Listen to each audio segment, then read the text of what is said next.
Hello everyone. आज हम करने वाले हैं एमए इकोनॉमिक्स फर्स्ट सेमेस्टर वालों के लिए इम्पोर्टेंट क्वेश्चन हमारे माइक्रो इकोनॉमिक्स की।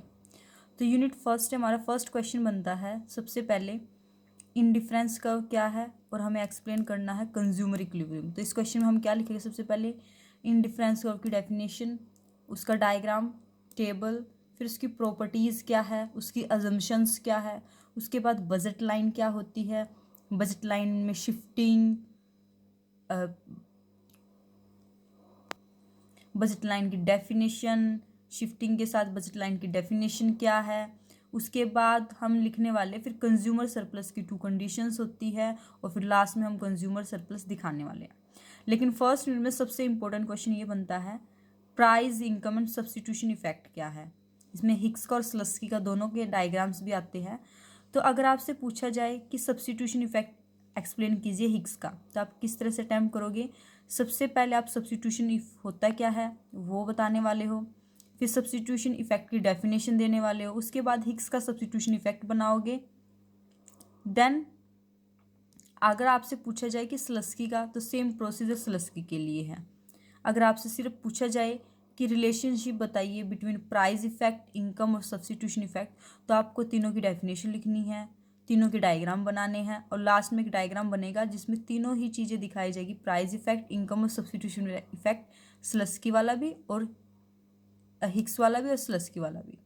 नेक्स्ट हमारा क्वेश्चन बनता है application of IC indifference curve की एप्लीकेशंस। ये अच्छा क्वेश्चन बनता है। नेक्स्ट हमारा मार्शल का और हिक्स का कंज्यूमर सरप्लस हमें एक्सप्लेन करना होता है। सेकेंड यूनिट में चलते हैं। सेकेंड यूनिट में फर्स्ट 2 क्वेश्चन बड़े इंपॉर्टेंट होते हैं और हर बार ये आते हैं। तो फर्स्ट क्वेश्चन हमारा illustrate the traditional cost curve in short and long run, कि आपको ट्रेडिशनल कॉस्ट कर्व बनाने हैं शॉर्ट रन में भी और लॉन्ग रन में। सबसे पहले क्वेश्चन स्टार्ट करने से पहले आप यही कॉन्सेप्ट क्लियर करोगे कि शॉर्ट रन क्या होता है, लॉन्ग रन क्या होता है। उसके बाद फिर आप अपना क्वेश्चन स्टार्ट करने वाले हो। शॉर्ट रन में सभी कर्व्स बनाने के बाद फिर लॉन्ग रन में बनाओगे। हर कर्व के साथ जब आप AC, MC, AVC, AFC बनाते हो, कोई भी अगर आप किसी भी कॉस्ट कर्व को बनाते हो उसकी डेफिनेशन लिखनी ज़रूरी होती है। डायग्राम्स के बारे में आपको 2 या 3 लाइन लिखनी होती है कि जैसे जैसे आउटपुट बढ़ता जाता है हमारी कॉस्ट गिरती जाती है, एक पॉइंट के बाद ये मिनिमम होती है, उसके बाद फिर ये बढ़ना शुरू कर देती है, ऐसे बस। फिर मॉडर्न आ जाते हैं। मॉडर्न कॉस्ट कर्व में भी सेम प्रोसीजर रहेगा। सबसे पहले आपको शॉर्ट रन को एक्सप्लेन करना है, फिर आपको लॉन्ग रन को एक्सप्लेन करने के बाद फिर आप अपना क्वेश्चन स्टार्ट करोगे। पहले शॉर्ट रन के सारे डायग्राम्स बनाओगे, डेफिनेशन सेम ही रहेगी जो आपने ट्रेडिशनल में पढ़ी थी सभी कॉस्ट कर्व की, और फिर लॉन्ग रन की। फिर आता है आपका एक सेकेंड यूनिट में से एक क्वेश्चन और इम्पोर्टेंट है, technical progress and production function. सबसे पहले आप लिखो कि प्रोडक्शन फंक्शन होता क्या है, फिर टेक्निकल प्रोग्रेस का मीनिंग क्या है। फिर आप 3 तरह की टेक्निकल प्रोग्रेस होती है, capital saving, labour saving and neutral technical progress.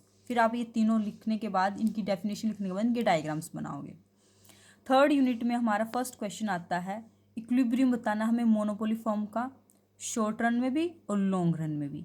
तो क्वेश्चन स्टार्ट करने से पहले सबसे पहले आप लिखो कि मोनोपोली की डेफिनेशन, इसकी करेक्टरिस्टिक्स या इसकी विशेषताएं क्या है।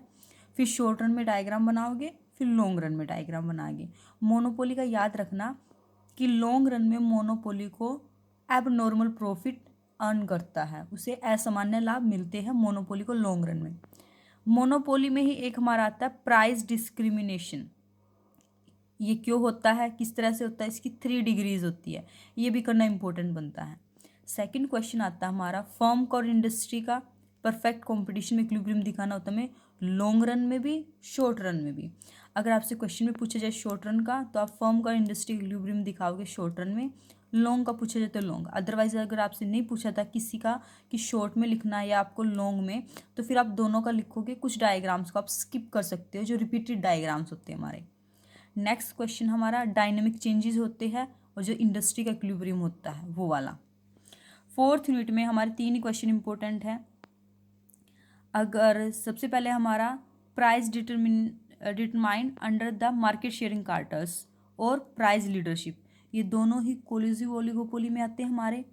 कोलिजिव ओलिगोपोली के पार्ट्स होते हैं, फर्स्ट होता है मार्केट शेयरिंग कार्टल्स और सेकंड होता है प्राइस लीडरशिप।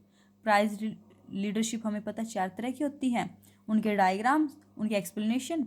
तो इस दोनों क्वेश्चन को अटैम्प्ट करने से पहले सबसे पहले हमें ओलिगोपोली की डेफिनेशन, उसके बाद उसकी करैक्टरिस्टिक्स लिखनी होती है, उसके बाद फिर कोलिजिव ओलिगोपोली क्या होती है वो लिखने के बाद हम बताएंगे कि उसके 2 पार्ट्स होते हैं। अगर आपसे क्वेश्चन पेपर में ये वाला पार्ट पूछा जाता है तो फिर 2 पार्ट्स को एक्सप्लेन करने के बाद आप ये वाला पार्ट एक्सप्लेन करोगे। अगर आपको सेकंड वाला पार्ट पूछा जाता है तो सबसे पहले लेकिन आपको बताने कि कोलिजिव में 2 पार्ट्स होते हैं, आपको फिर ये लिखना है। और एक और है आपका क्वेश्चन इसमें से किंग डिमांड का वाला, इसमें आपको सबसे पहले वो सेम प्रोसीजर ओलिगोपोली की डेफिनेशन और ये नॉन कोलिजिव ओलिगोपोली में आता है। बस ये आपके इम्पोर्टेंट क्वेश्चंस हैं माइक्रो इकोनॉमिक्स के। Thank you.